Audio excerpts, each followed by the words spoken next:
దయగలిగిన ప్రభు మహోన్నతుడా, మీ ఘననామాన్ని స్తుతిస్తున్నాము. మేలు చేస్తానని వాగ్దానం ఇచ్చినట్లుగా ఈ సంవత్సరం ఎన్నో మేలుల గుండా మమ్మల్ని నడిపించావు. కొన్ని సందర్భాల్లో అది కష్టంగా అనిపించింది, వేదన అనిపించింది, సమస్యగా ఎంచుకున్నాము. ఎందుకు ఇలా జరిగింది అనుకున్నాము. కానీ దాని వెనక ఉన్నటువంటి మీ ఉద్దేశం మాకు మేలు చేయాలని, ఆ మేలును మా జీవితాల్లో మీరు జరిగించారు, పరిచర్లో జరిగించారు, మా కుటుంబంలో జరిగించారు, మా వ్యక్తిగత జీవితాల్లో మీరు జరిగించారు. అందును బట్టే మీకు స్తోత్రాలు అయ్యా. నీకేమిచ్చి కూడా మేము రుణం చెల్లించలేము. మరి నాయన ప్రభువా, నూతన సంవత్సరం కొరకు కూడా మమ్మల్ని సిద్ధపరిచి మీ నూతన వాగ్దానంతో మమ్మల్ని నింపమని ప్రార్థన చేస్తూ, ఈ దినము నాయన ఇంతవరకు ఆరాధనీయుడిగా ఆరాధించబడ్డారు. వాక్యమే ఉన్న దేవుడిగా మాతో మీరు మాట్లాడండి. మీ మాట చేత మమ్మల్ని బలపరిచి ఈ దినము మాకు కావలసిన నీ మాటను అందించిన ఆయన మమ్మల్ని అందరినీ సిద్ధపరిచి మా ద్వారా మీ నామానికి ఘనత పొందుకొనమని ప్రభువైన యేసుక్రీస్తు వారి యొక్క శ్రేష్టమైన నామంలో ప్రార్థించి స్తుతించి వేడుకుంటున్నాం మా పరమ తండ్రి. ఆమేన్. మహిమ కలుగును గాక. హల్లెలూయా. అందరికీ హృదయపూర్వకమైన వందనాలు చెల్లిస్తున్నానండి. నిజంగా దేవుడు కార్య ఆరంభం నుండి కార్య అంతం 52వ పునరుద్ధాన ఆరాధనలో దేవుడు మనల్ని సజీవులుగా, మనల్ని, మన కుటుంబాలను, మన సంఘాన్ని, మన బంధువర్గాన్ని కూడా మనం క్షేమంగా చూడడానికి కృపనిచ్చి ఈ దినం మనల్ని దేవుని మందిరంలో ప్రవేశపెట్టిన దేవాతి దేవుడికి మహిమ కలుగును గాక. హల్లెలూయా, హల్లెలూయా. ఎంత సంతోషకరం అండి. 52 పునరుద్ధాన ఆరాధనలో నేను ఉన్నాను అన్నవారు ఒకసారి చేయెత్తుతారా? ప్రభు స్తోత్రం, స్తోత్రం. అందరి ప్రభు మిమ్మల్ని దీవించిన గాక. 52 పునరుద్ధాన ఆరాధనలో ప్రభు మనము పాలు పొందాం. దేవుని సన్నిధిని ఎతికాం, దేవుని సావాసంలో ఉన్నాం, దేవుని వాక్యంలో ఉన్నాం, ఆయన రొట్టె విరుచుటలో ఉన్నాం, ప్రభు సన్నిధిలో ఉన్నాం. అసలు మనకి మేలు చేయకపోతే ఎవరు చేస్తాడండి దేవుడు? అవునా కాదా? అందుకే ఈ సంవత్సరం మనం ఎన్నో మేలులు పొందుకున్నాం. మేలులు పొందుకున్న వాళ్ళందరూ ఒకసారి దేవుని స్తోత్రాలు చెల్లిద్దామా? హల్లెలూయా, హల్లెలూయా. ఎంత గొప్ప దేవుడు అండి. ఈ సంవత్సరం కష్టాలు వచ్చాయి, నష్టాలు వచ్చాయి, ఇబ్బందులు వచ్చాయి, ఇరుకులు వచ్చాయి, నెమ్మది లేని పరిస్థితులు ఎన్నో వచ్చాయి, సమాధానం లేని పరిస్థితులు ఎన్నో ఎదురయ్యాయి. వాటన్నిటిలో తండ్రిగా, దేవుడిగా, ప్రభువుగా ఉండి మనల్ని ఆదరించి క్షేమకరమైన పరిస్థితులు మనకిచ్చి మనల్ని నడిపించిన మన దేవుడికి మనం ఏమిచ్చి కూడా వెల చెల్లించను. ఇప్పుడు నూతన సంవత్సరంలోనికి మనం వెళ్ళబోతున్నాం. దేవుని స్తోత్రం, స్తోత్రం. నూతన సంవత్సరంలోకి వెళ్ళబోతున్న మనము ఎలా వెళ్దాం? ఇలాగే వెళ్ళిపోదామా? ఏమన్నా మార్పులు చేర్పులు చేసుకుందామా? చూడండి, చక్కగా డెకరేషన్ చేసాం, అవునా? మళ్ళా ఊడిపోతుంది, అవునా? నూతన సంవత్సరం డేటు మారిద్ది అంతే, 2025. కానీ అప్పుడు ఈ సంవత్సరం ఎలాగుందో రేపు సంవత్సరం కూడా అంతే, అవునా? భూమి ఆకాశములు అందులో సమస్తం అలాగే ఉంటాయి. అందులో ఏమైనా మార్పు వచ్చిందా? మార్పు రాదు. ఎందులో మార్పు రాదు. మోడల్ కూడా పాత మోడల్ కొత్త, కొత్త మోడల్ పాత. ఏమండి? పొడుగు చేతులు తీసి పొట్టి చేతులు పెడతారు, మరి పొట్టి చేతులు తీసి పొడుగు చేతులు పెడతారు, మరి బుట్ట చేతులు పెడతారు, ఈయనకి తీసి బెల్ట్ అంటారు. ఏంటి అక్కడ ఈ పాతయే, అవునా? అవునే కదా? ఆ మోడల్ మళ్ళీ కొత్త, ఇప్పుడు కొత్త మోడల్ పాతయి, అంతే. ప్రసంగి అంటున్నాడు, ఆకాశం కిందన్న భూమి పైన నూతనమైంది ఏదీ లేదు, ఏదీ లేదు. గొప్ప జ్ఞాని సొలొమోను చెప్తున్నాడు, నేను చూసా, నేను అనుభవంతో చెప్తున్నాను, ఆకాశం కిందన్న భూమి పైన ఏది నూతనమైంది ఏదీ లేదు, ఏదీ లేదు. ఏమన్నా ఉంది అంటే మానవుడు నూతనపరచబడాలి. దేవుని స్తోత్రం కలుగును గాక. ఏదన్నా ఉంది అంటే మనము నూతన స్వభావంతో, నూతన మనసుతో మనము 2025లో ప్రవేశించాలి. అది దేవుడి ఉద్దేశం. దేవుడి ఉద్దేశం అది. మన సమాధానంతో, సంతోషంతో, ఆనందంతో, ఏమండి, ఎప్పుడు పోట్లాడి పెట్టుకునేవాడు పోట్లాడి పెట్టుకోకుండా ఉన్నారనుకోండి, అది నూతన ఏమండి సంవత్సరం. దేవుని స్తోత్రం. అది నూతనం, అది నూతనం. అసలు ఏంటి నూతన సంవత్సరంలో పోట్లాటే లేదు మన ఇంట్లో? అబ్బాయి ఎంత బాగుంటుందండి. నూతన సంవత్సరం ఏంటి? పిల్లలు ఫోన్ పట్టుకోవట్లేదు. అబ్బా ఎంత గొప్ప సంధి. నూతన సంవత్సరం, నూతన సంవత్సరం. ఇదేమి ఆడతలేదండి నూతన సంవత్సరం. ఎంత ఆనందం, ఎంత ఆనందం. నూతన స్వభావంతో దేవుడు మనల్ని ప్రవేశపెట్టారనే సంతోషం. ఏంటంటే కొత్త సంవత్సరంలో మనము, ఎందుకంటే భక్తుడైన దావీదు అంటున్నాడు 51లో ఒక మాట చూసుకుందాం. 51లో దావీదు అంటున్నాడు, 5లో ఒక మాట చూసుకుందాం. పాపములో పుట్టిన వాడిని, చాలండి, మన జీన్స్, మన బీజం ఏంటి చెప్పండి? పాపం. అది నువ్వు నేను చేసిందేం కాదు. ఆకాశం కిందన్న భూమిపై ఉన్న ఆది మానవుడు ఆదాము నుండి మనకి ప్రాప్తించింది కాబట్టి ఆ బీజం మనలో ఉంటుంది. అవునా? ఉంటుంది. కాబట్టి దాని నుండి మార్చబడాలి. యేసుక్రీస్తు రక్త ప్రోక్షణ మళ్ళీ విమోచించింది, మళ్ళీ విడిపించింది, మనకి ఎంతో సంతోషాన్ని కలగజేసింది. ఇప్పటి వరకు 2024లో ఒకవేళ ఏమన్నా చిన్న చిన్న బలహీనతలు మనలో ఉంటే నాలో నీలో మనం వ్యక్తిగతంగా పరీక్షించుకుంటే మనము ప్రభుకి ఎంత దగ్గర అయ్యామో, ఈ సంవత్సరం ఎంత దూరం అయ్యాము, ఆయన ఎంత గాయపరిచామో, ఆయన ఎంత దుఃఖపరిచామో, లేక ఆయన ఎంత సంతోషపెట్టామో అన్నది మనకి వ్యక్తిగతంగా మనకి అర్థమైపోతుంది.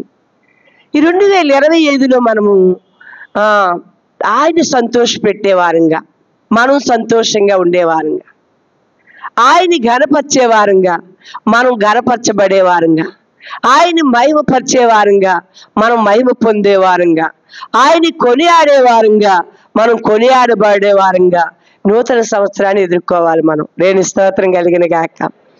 మనము దేవుని మహింపరచాలి, మనము కూడా మహిమ పొందాలి. దేవుని కొనియాడాలి, మనము కూడా ప్రజల్లో, సంఘములో, సమాజములో, బంధువుల్లో కొనియాడబడాలి. అర్థమవుతుందండి ఆ మాటలు? అర్థమవుతుందా? కొనియాడబడాలి. మనం దేవుణ్ణి మరి ఘనపరచాలి, మనం కూడా ప్రజల్లో ఘనత పొందిన వారంగా ఉండాలి. దేవుడి ఉద్దేశం అది. అందుకే ఈ నూతన సంవత్సరంలో మనం నూతన దీవెనతో వెళ్దాం. దేవుని స్తోత్రం కలిగిన గాక. పరిశుద్ధ గ్రంథంలో దేవుడైతే మనతో ఏం మాట్లాడుతున్నాడో చూద్దాం. చూడండి, ఒక మాట చూసుకుందాం. యోవేలు గ్రంథం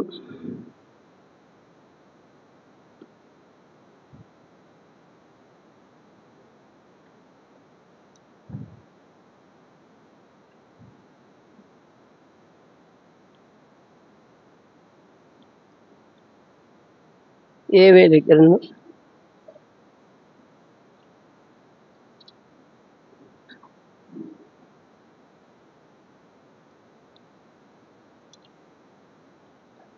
పేజీ నెంబర్ ఎంత అండి? 752. అట్లాగే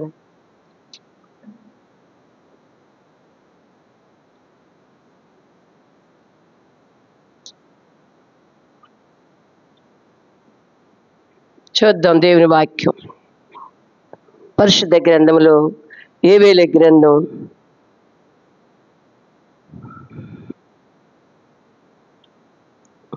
26 వచనం చదువుదాం. నా జనులు ఎన్నటికీ దేవునికి స్తోత్రం కలిగిన గాక. ప్రభు మాట్లాడుతున్న మాట, నా జనులు, నా బిడ్డలకి ఎన్నటికీ సిగ్గునందరు. వీరికి సిగ్గునందరు. ప్రభు చెప్తున్న మాట ఏంటంటే వీరు సిగ్గునందరు, ఎన్నటికి సిగ్గునందరంట. ఆయన మనకు అభయం ఇస్తున్నాడు. 2025లో ఇప్పటి వరకు సిగ్గుపడ్డావేమో, భీతి పడ్డావేమో, భయపడ్డావేమో, ఆందోళన చెందావేమో, విచారణగా ఉన్నావేమో. దేవుడు అంటే నా మాట ఏంటంటే నా జనుడికి ఎన్నడూ సిగ్గునందదురు. ఇంకేమంటున్నాడు చూద్దామా? చూడండి 24వ వచనం చదువుదాం. 24 కొత్త ధాన్యముతో నిండును, కొత్త ద్రాక్షారసమును, కొత్త తైలమును, గానుగులకు పైగా పొర్లు పారును. చాలండి, చాలంట. దేవుని స్తోత్రం కలిగిన గాక. కొట్లలో ధాన్యం అంతా ఎలా ఉంటాయంటండి? నిండుగా కొత్త ద్రాక్షారసముతో. ఈ మాట నమ్ముదామా? నమ్మితే నీ ఇల్లంతా ఆశీర్వాదమే.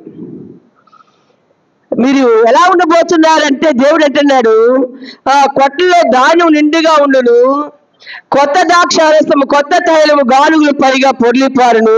మీరు కడుపార తిని తృప్తి పొందుదురు. తృప్తి పొందబోతున్నాం. దేవుని స్తోత్రం కలుగును గాక. ఆమోసు గ్రంథంలో ఒక మాట ఉంది, చదవద్దు. అన్నపానములతో ఉండే కరువు ప్రజలకు ఉండదంట ఆకలిలో, కానీ ఒక కరువు ఉంటుందంట. ఏం కరువు చెప్పండి? వాక్యము. ఏంటమ్మా?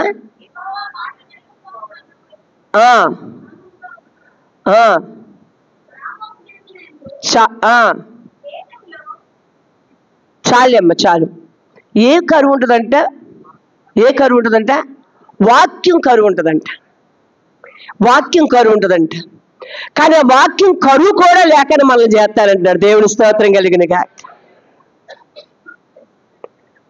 కడుపార తిని తృప్తి పొందేలాగా ప్రభు మనల్ని చేయబోతున్నాడు.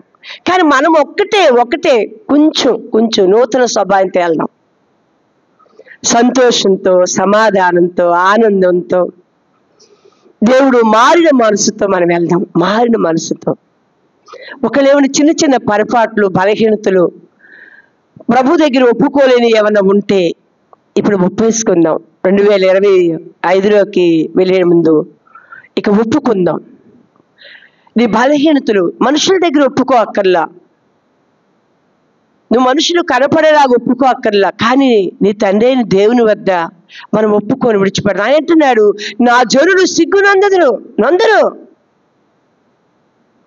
మీ కొట్లలో ధాన్యం సమృద్ధిగా ఉండబోతుంది, మీ ద్రాక్షారసం పొర్లి పొంగబోతుంది. ఇంకెలా ఉండబోతుంది అంటే మీరు కడుపాలు తిని తృప్తి పొందుతారు.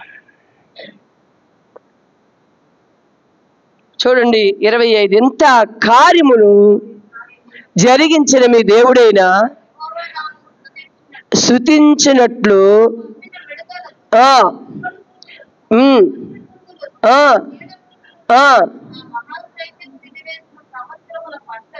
ఎన్ని సంవత్సరాల నుండి నీ కష్టార్జితం పోయిందో, నీ పంట తినివేయబడిందో, నీ కార్యాలు వెనక పడిపోయాయో, నీ ఆస్తి తరిగిపోయిందో, ఏది పోగొట్టుకున్నావో, ఏది పొందలేకపోయావో, అవన్నిటి విషయంలో దేవుడు చెప్తున్నాడు. చెప్పమ్మా, చదవమ్మా.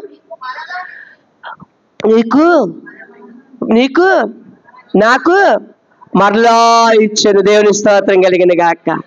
పోయిన ఆశీర్వాదాలన్నీ సమృద్ధిగా నాకు మరలా ఇచ్చాను అనుకోండి. నాకు మరలా దేవుడు మాట్లాడుతున్నాడు.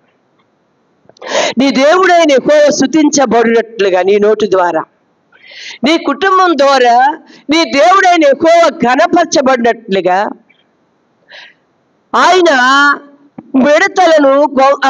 మిడతలను ఇంకేంటంటండి గొంగల పురుగులు, పంట తినివేసిన ఏ పురుగు అయితే ఇప్పటి వరకు నీకు ఆశీర్వాదం లేకుండా, సంతోషం లేకుండా, అభివృద్ధి లేకుండా నీ పంటని పాడు చేసిందో, తినేసిందో, నీ కంటికి మరుగు చేసిందో, ఆశీర్వాదం అంతా నేను నా ప్రియ జనులారా, నా బిడ్డలారా మీకు మరలా ఇత్తును. దేవుని స్తోత్రం కలిగిన గాక. ఏది కోల్పోయావు, ఏది సంవత్సరంలో పోగొట్టుకున్నావు, దేన్ని ఒకవేళ సంతోషంగా పొందలేకపోయావు, ప్రభు అంటున్నా నేను మరలా ఇస్తున్నాను, నీకు మరలా ఇస్తున్నాను. దేవుడు మనకి మరలా ఇచ్చే దేవుడు. నమ్ముదాం. దేవుడి మాటలు ఏం చేయాలి? మనము నమ్మాలి. సారా నమ్మింది. సారా ఏం పొందుకుందండి? ఆయన మాట నమ్మింది, ఫలాన్ని పొందుకుంది. ఆయన మాట నమ్మింది, జీవితంలో ఎన్నడూ ఎవరు ఇవ్వలేంది ఆమె చూసింది. దేవుని స్తోత్రం కలుగును గాక.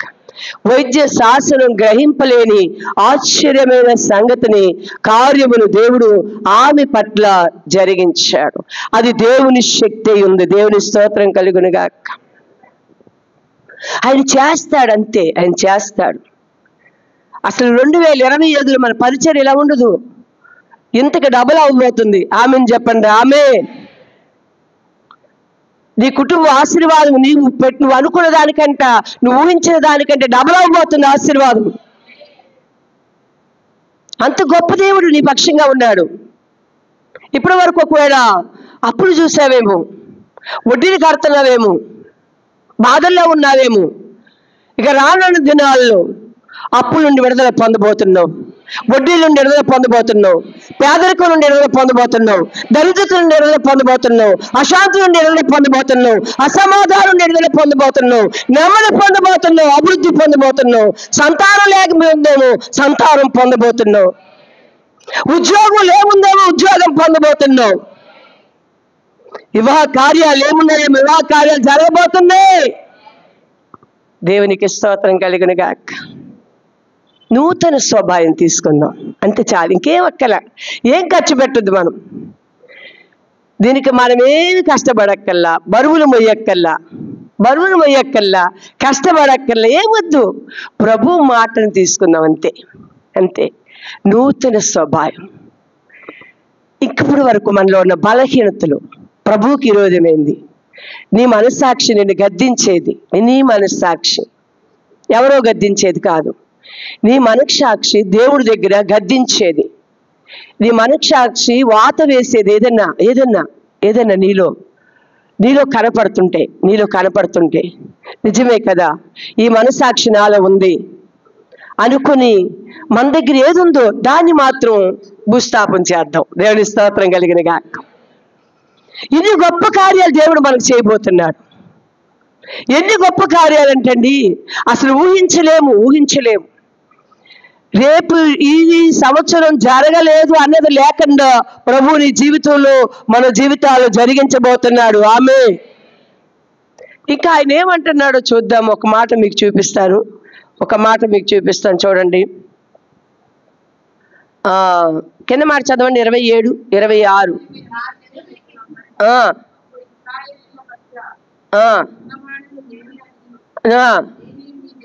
నేనే నీ దేవుడైన యెహోవాననియు మీరు తెలుసుకుందురు. దేవుని స్తోత్రం కలుగును గాక. ఎక్కడుంటాడంట తన ప్రజల మధ్యలో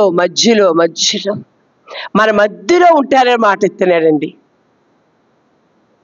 ఎంత కరుణామయుడు, కనికరం కలిగిన వాడు.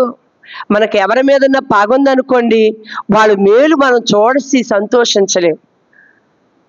మన పగవారు కూడుకొని ఐక్యత కలిగి ఉంటే ఎక్కడన్నా మనం ఆలోచించేది ఏంటంటే సంతోషం ఉండదు మనకి. మనం ద్వేషించే వాళ్ళని మనం ప్రేమించలేము, మనం దూషించే వాళ్ళని ప్రేమించలేము, వాళ్ళ ఎదుగుదల మనం చూడలేము, ఇష్టపడం. అలాంటి స్వభావం మంది. కానీ మన ప్రభు మనం ఎంత దూరమైనా, ఎంత మనము ప్రభువుకు దూరస్తులుగా ఉన్నా ఆయన ప్రేమమయుడు అంటున్నాడు, మీ మధ్యలో నేను ఉంటాను, నేను మీకు దేవుడినైనా యెహోవాగా ఉంటాను.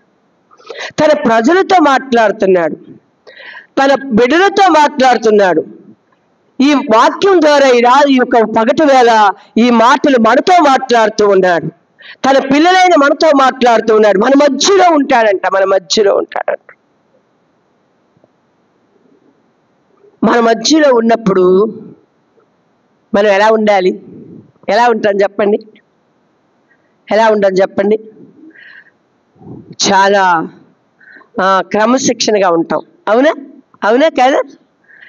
క్రమశిక్షణగా ఉంటాం. అల్లరి చిల్లరగా ఉంటామా? ఏళ్ళని ఎగతాళిగా ఉంటామా? అపహాస్యంగా ఉంటామా? అవమానకరంగా ఉంటామా? లేక అసభ్యకరంగా ఉంటామా? అసభ్యకరంగా ఉంటామా? దుర్భాషలు మాట్లాడుతూ ఉంటామా? సార్ మనం ఆలోచించేద్దాం.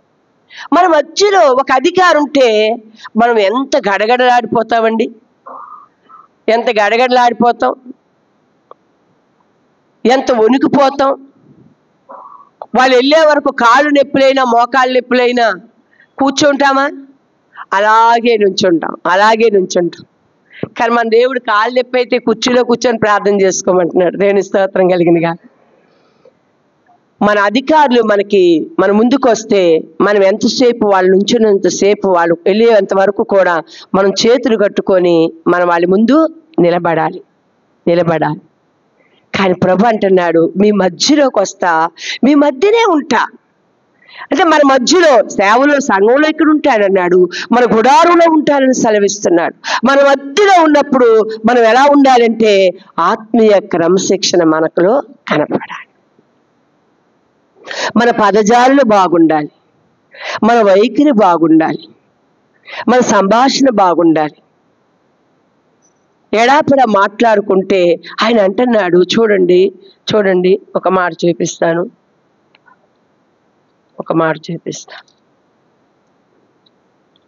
మలాకి గ్రంథం ఇది ఇలాగే ఉంచి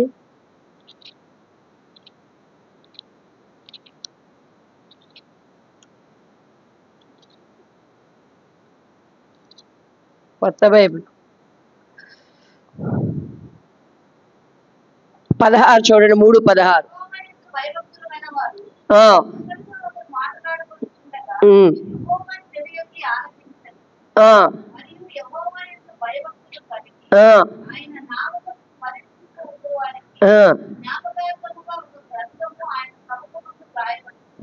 చాలు.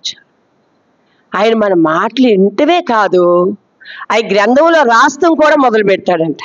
దేవుని స్తోత్రం కలిగిన గాక.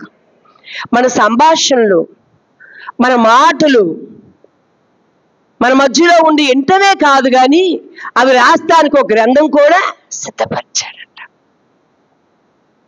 కాబట్టి మనం ఏం చేయాలంటే 2025లో ప్రవేశించబోతుండగా దేవుడు ఒక మాట ఇస్తున్నాడు, నేను మీ మధ్యలో ఉంటాను బిడ్డ, నేను విడిచిపెట్టను.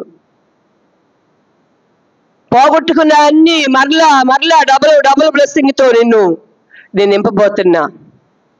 నీకు సిగ్గుపడవు, నువ్వు అవమానపడవిక. నీ పంటను పాడు చేయి ఏదైతే ఉందో, నీ రాబడికి ఆటంకంగా ఉన్నదాన్ని, నీ ఆశీర్వాదానికి ఆటంకంగా ఉన్నదాన్ని, నీ ఘనతకి ఆటంకంగా ఉన్నదాన్ని, నీ సంతోషానికి ఆటంకంగా ఉన్న వాటిని, నీ నెమ్మదికి ఆటంకంగా ఉన్న వాటిని, నీ ఆనందానికి ఆటంకంగా ఉన్న వాటిని, అప్పుడు ఏదైనా సరే దాన్ని నేను లయపరుస్తా. దేని స్తోత్రం కలిగిన గాక. నువ్వు మాత్రం ఒక్కటే నీ మనస్సాక్షి నిర్మలంగా ఉంటే చాలు. దాంతో నువ్వు బయలువెళ్ళు. నిర్మలమైన మనస్సాక్షి కలిగిన వారమే, స్వస్థ బుద్ధి కలిగిన వారమే. మనము అన్ని విషయాలు మెలకువ కలిగి ప్రభు మన మధ్యలో ఉంటానంటున్నాడు. మన మధ్యలో ఉంటవే కాదు, ఆయన ఎలా ఉంటాడంటున్నాడు, నేనే నీకు దేవుడుగా. అమ్మో వీళ్ళ దేవుడండి. అసలు ఏంటండి ఈ ఆశీర్వాదం? ఈ ఆశీర్వాదం ఏంటండి? ఈ ఆశీర్వాదం ఎక్కడి నుంచి వచ్చింది? ఇంత ప్రజలు సమూహంగా సైన్యంగా తరలి వస్తున్న ఆశీర్వాదం ఎక్కడి నుంచి వచ్చింది? ప్రభు వీళ్ళ జీవితాల్లో ఎలాంటి మేలు చేస్తాడు? 2025 24 31 రాత్రి ప్రతి ఒక్కరూ ఒక చిన్న మాటను సాక్ష్యం చెప్పాలి. గంటలు ఎక్కర్లా, ఎందుకంటే మరొకరికి సమయం ఇవ్వాలి కాబట్టి. ప్రభు నా కుటుంబాన్ని, నన్ను సజీవులుగా క్షేమంగా నిలబెట్టాడు. ఈ సంవత్సరం ఇబ్బందులు ఉన్నాయి, ఇరుకులు ఉన్నాయి, కానీ క్షేమం ఉంది, నెమ్మది ఉంది. చిన్న పరిస్థితులు తారుమారైతే ఈరోజు కనపడిన వాళ్ళు ఎందరో ఉన్నారు. మనకి అలాంటి పరిస్థితులు ఎక్కువే ఉన్నాయి. అవునంటారా కాదంటారా? అయినా మనం క్షేమంగా ఉన్నాం. ఆయన కాపుదల, ఆయన భద్రత, ఆయన ఆదరణ, ఆయన క్షేమాన్ని మనకిచ్చాడు. ఎంత గొప్ప దేవుడండి, ఎంత గొప్ప దేవుడండి, ఎంత గొప్ప దేవుడు. చూద్దామా ఆ మాట చూద్దామా? చూడండి, యోవేలు గ్రంథంలో కింద మాట చదువుకుందాం. మరలా ఆయన ఏమంటున్నాడంటే, నా జనులు ఎన్నడూ సిగ్గు నొందకయుందురు. ఎన్నిసార్లు ఎత్తున్నాడండి మాట, ఎన్నిసార్లు చెప్తున్నాడండి? నేను మీ మధ్యలో ఉంటాను బిడ్డా, నీతో ఉంటాను, నీ సేవలో ఉంటా, సంఘంలో ఉంటా, నేను ఎన్నంటుంటా. నా కుమారుడా, కుమార్తె, నువ్వు చేయి ప్రయత్నాలు, పనుల్లో, నీ ఇంట్లో నేనుంటా, నువ్వు సిగ్గునందవు. మనల్ని అనుకునేవాడు సిగ్గుపడాల్సిందే తప్ప, మనం మాత్రం దేని స్తోత్రం కలిగిన గాక. మనం మాత్రం అనుకోండి, నేను సిగ్గునందను. ఆమె నేను సిగ్గునందను అంటే దేవుడు చెప్తున్న మాట. నువ్వు సిగ్గునందవు. నేను నీ పక్షముగా, నీ మధ్యలో, నీ దేవుడై నేను ఉంటాను కాబట్టి నీ సంభాషణ అంటా, నీకు చెవు పెడతా, నువ్వు చేసే పనులు గ్రంథంలో రాస్తా ఉంటా. కాకపోతే నువ్వు ఒక స్వభావంతో వెళ్ళు. నాకు నీకు మధ్యలో ఏం అడ్డు లేకుండా సంతోషకరంగా ముందుకు వెళ్ళు. దేవుని స్తోత్రం కలిగిన గాక. అది ఎవరో చెప్పేది కాదు, నాకు నీకు తెలుసు అంటున్నాడు దేవుడు. ఏమంటున్నాడంటే, అది ఎవరో చెప్పేది కాదు, నాకు నీకు తెలుసు. నువ్వేంటో నాకు తెలుసు, నువ్వేంటో నీకు. ప్రభు చెప్తున్న మాట, మరియా నువ్వేంటో నాకు తెలుసు, నేనేంటో నీకు తెలుసు. నీ స్వభావంలో మార్పు రావాలి కొంచెం. ఇంక చూడు, నువ్వు సిగ్గునందవు. ఏదనుకుంటున్నావు ఆ కార్యం సఫలం అయిపోతుంది. ఆమేన్. ఏది చేయాలనుకుంటున్నావు నేను జరిగిస్తా. ఏది కోరుకుంటున్నావు అది అయిపోయింది. ఏది కావాలనుకుంటున్నావు అది వచ్చింది. ఎవరికండి? నాకు చెవుడు కదరా, మీరు కొంచెం గట్టిగా చెప్పండి రా. నోట్లో కొనుక్కుంటా. నాకు ఎవరికిరా? నాకను స్వభావం మారిపోద్దులేరా. ఇంకా మారకండి. నాకనండి స్వభావం మారిపోయింది. ఎందుకు మారదు? ఇంతగా దేవుడు మనకు తోడే ఉంటాడంట. మారకండి ఉంటామా? హేరా, మారిపోద్ది. మనం మారిపోతాం, సంతోషంగా ఉంటాం. ప్రభు అద్భుతం చేయబోతున్నాడు మన జీవితాల్లో. చూడండి, ఒక మాట చూసుకుందాం. ఆయన అంటున్నాడు, 3వ అధ్యాయము 18వ వచనం చదువుదాం నాన్న. ఆ దినమందు కొత్త రాస్తారసము పారును,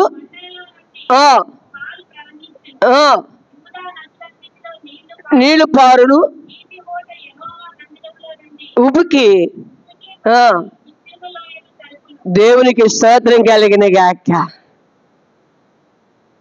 ఎంత గొప్ప దేవుడు అండి. ఉబికి దేవుని మందిర ఆవరణలో నుండి నీకు ఆయన అంటున్న మాట ఏంటంటే, ఏమంటున్నాడంటే, కొత్త ద్రాక్షారసము పారును. ఎంత గొప్ప మాటలండి, వాగ్దానాలు. దేవుడు మాట్లాడుతున్నాడు. నీ లైఫ్లో గొప్ప కార్యాలు చేయబోతున్నాడు. నీ కుటుంబంలో ఇది మొదలు పెట్టబోతున్నాడు దేవుడు. నువ్వు సంతోషంతో ఈ మాట తీసుకో, నమ్మి తీసుకో. నేను నమ్ముతున్నాను, నేను నమ్ముతున్నాను, నేను పొందుకుంటా. మరి మీరు నమ్మితే మీరు ఒక మాట, మేము కూడా నమ్మాం అమ్మగారు, మేము పొందుకుంటాం అనొచ్చు కదరా. దేవుని స్తోత్రం కలిగిన గాక. అమ్మగారు మేము నమ్మాం, ఈ మాట మీది కాదు కదా, ఇది దేవుడి మాట. దేవుడు మనందరికీ దేవుడు, మనందరికీ ప్రభు, మనందరికీ తండ్రి. ఇది నా మాట కాదు, నీ మాట కాదు, ఇది తండ్రి అయిన దేవుని మాట. ఆయన అంటున్న మాట ఏంటంటే, నేను మీకు కొత్త ద్రాక్షారసం మీకు పారును, పాలు తేనెలు పారును, మందిరంలో నీటి ఊట ఉవ్వుకును.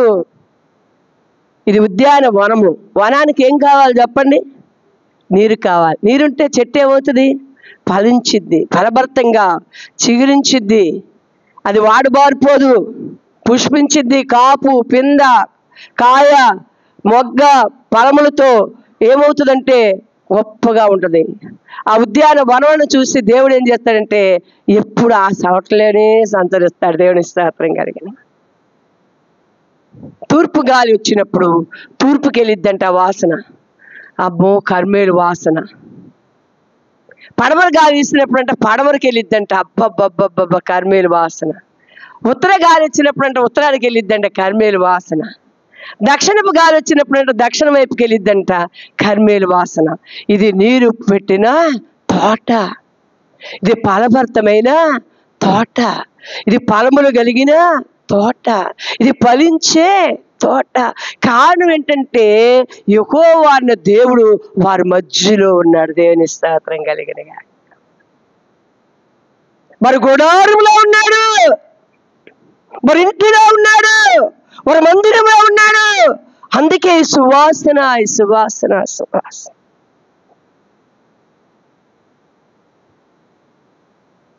అయినంత అయిపోయింది. దేవునికి స్తోత్రం కలుగును గాక. ఇంకొక మాట చివరిగా ముగించుకుందాం, చూద్దామా? ఎంత గొప్ప మాట ఇది. నువ్వు ఎదురు చూసే మాట, నువ్వు ఎదురు చూసే మాట.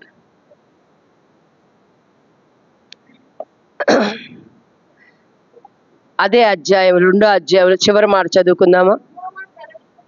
యెహోవా నామమును బట్టి, చివరి మాట, 2వ అధ్యాయం చివరి మాట. యెహోవా నామమును బట్టి దేవునికి స్తోత్రం కలిగిన గాక. ఎంత గొప్ప మాట అండి.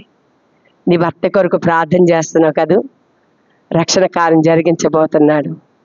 నీ బిడ్డల కొరకు ప్రార్థన చేస్తున్నావు కదూ, రక్షణ కార్యాలు జరిగించబోతున్నాడు. మారిని మీ కుటుంబీకుల కొరకు ప్రార్థన చేస్తున్నావు కదూ, నీ తోడబుట్టిన వారి కొరకు ప్రార్థన చేస్తున్నావు కదూ, నీ సహోదరుల కొరకు ప్రార్థన చేస్తున్నావు కదూ, వారికి రక్షణ కార్యాన్నంట దేవుడు జరిగించబోతున్నాడు. దేవునికి స్తోత్రం. నీ కడుపును పుట్టిన బిడ్డల కొరకు నువ్వు ప్రార్థన చేస్తున్నావు కదూ, వారిని రక్షించబోతున్నాడు దేవుడు. దేవునికి స్తోత్రం. అంటే యెహోవా నామమును బట్టి రక్షణ కొరకు ఎవరికైతే ప్రార్థన చేస్తున్నావో నీ ప్రార్థన ఆలకించి నీకు ఎదుట వారిని రక్షిస్తానని దేవుడు మాట్లాడుతున్నాడు. దేవుని స్తోత్రం కలిగిన గాక.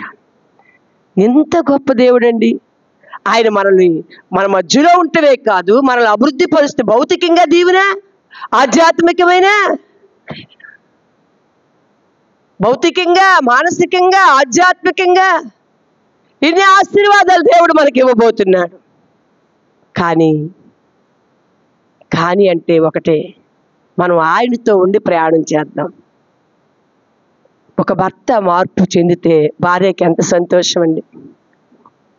నాయన కొడుకులారా, ఇప్పటి వరకు తిట్టావో, కొట్టావో, ఏమన్నా అన్నావు, చిరాకు పడ్డావో, పోట్లాడావు, గెంటేసావో, నెట్టేసావో, ఒకవేళ నీ ఆలోచనలు వేరుగా ఉన్నాయో, అవన్నీ మార్పు చెందితే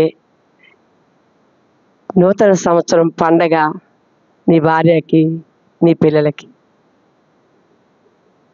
నూతన సంవత్సరం.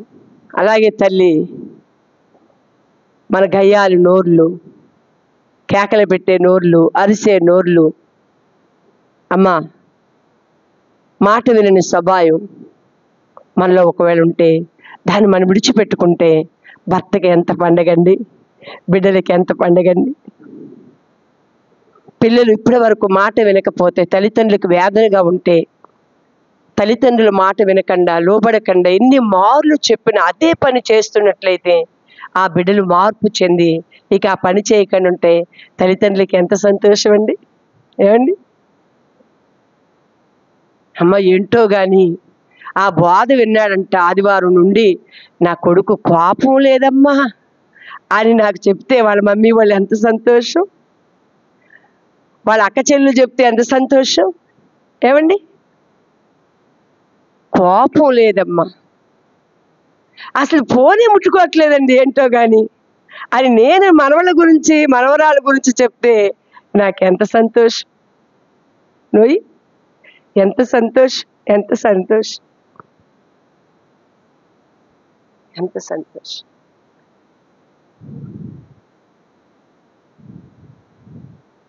ఎంత సంతోషం. కాబట్టి ఆయన నామం పేరిట ప్రార్థన చేసిన మనందరినీ కూడా దేవుడు రక్షిస్తాడంట. మనము సిగ్గు నొందమంట. నా జనులు సిగ్గుపడదిక. మరి పంట పోయిన పంట అంతా అది ఎన్ని సంవత్సరాలైనా, 7 ఏండ్లైనా 10 ఏండ్లైనా 12 ఏండ్లైనా ఒకవేళ ఎప్పుడైతే పోయిందో అదంతా కూడా మరలా నీకు ఇవ్వబోతున్నాడు ఈ సంవత్సరం. దేవుని స్తోత్రం కలిగి. అసలు నువ్వు వద్దంటే ఆశీర్వాదం అండి, నేను వద్దంటే ఆశీర్వాదం అంతే. ప్రభా నేను ఇంకెళ్ళలేకపోతున్నాను, వెళ్ళమ్మా. మొన్నమో దేవుడు వచ్చి మాట్లాడాడు నాకు, అమ్మా వెళ్ళమ్మా ఆత్మను బలపరచడానికి అన్నాడు. నేనేమో ఉసూరుమని పడుకొని ఉన్నా శరీరం బలహీనతతో. దేవుడు వచ్చి అంటున్నాడు, అమ్మా ఏంటయ్యా ఆత్మను బలపరచడానికి వెళ్ళు. వెళ్తానని దిగ్గులు లేసాను, లేడి కాలవని లేసానండి. దేవుని స్తోత్రం కలిగిన. ఈ 2025 లేడిలాగా గెంతిస్తాడు దేవుడు. దేవుని స్తోత్రం కలిగిన గాక. మంచం లేదు, పడక లేదు, బద్ధకంగా పనిచేవాడు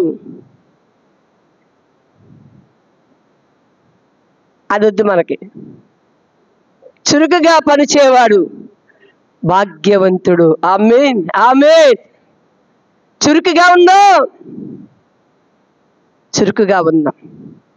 ప్రార్థనలో చురుకుదనం, ఇంటి పనిలో చురుకుదనం, సావాసంలో చురుకుదనం. ఏమండి? భర్త చురుగ్గా ఉండాలి, భార్య చురుగ్గా ఉండాలి, బిడ్డలు చురుగ్గా ఉండాలి. ఎంత ఆశీర్వాదం అండి, ఎంత ఆశీర్వాదం. దేవుని స్తోత్రం కలిగిన గాక. ఇక పోగొట్టుకునేవన్నీ కూడా నీకు ఇవ్వబోతున్నాడు దేవుడు.